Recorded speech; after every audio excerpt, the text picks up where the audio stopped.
கல்யாணம் முடிஞ்ச கையோட போறதுக்கு பேருதான் ஹனிமூன். 2 பேரும் யார் தொந்தரவும் இல்லாம தனியா போய் ப்ளீஸ் இந்த வீடியோவை சப்ஸ்கிரைப் பண்ணிட்டு லைக் பண்ணிட்டு பாருங்க.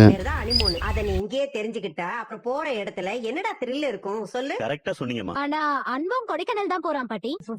அதனால உனக்கு என்ன? ஃபுட் ஃபெஸ்டிவல்ல அங்கதானே நடத்துறாங்க, அதுக்கு அவன் போய் தானே ஆகணும். அவர் மட்டும் போனா பரவாயில்லையே பாட்டி, கண்மணி உள்ள கூட போறான். என்னது அன்பு, என்ன இது புது பழக்கம்? அவ புதுசா கல்யாணம் ஆனவன், அதனால பொண்டாட்டியோட ஹனிமூனுக்கு போறான். ஆனா நீ கொடைக்கானலுக்கு ஊர் சுத்துவா போற?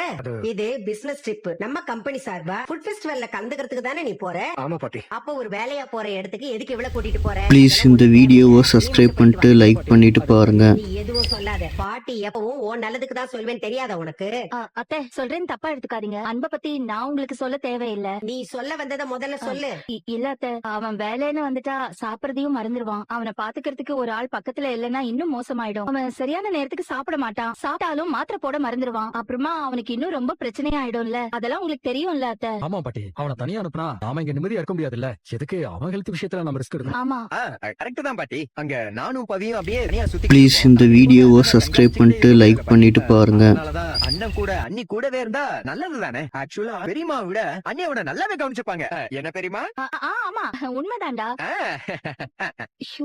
சொல்லேன்டா. என்னம்மா யோசிக்கிறீங்க? அதான் எல்லாருமா சேர்ந்து ஒரு முடிவோட இருக்கீங்களே, என்னவோ பண்ணிட்டு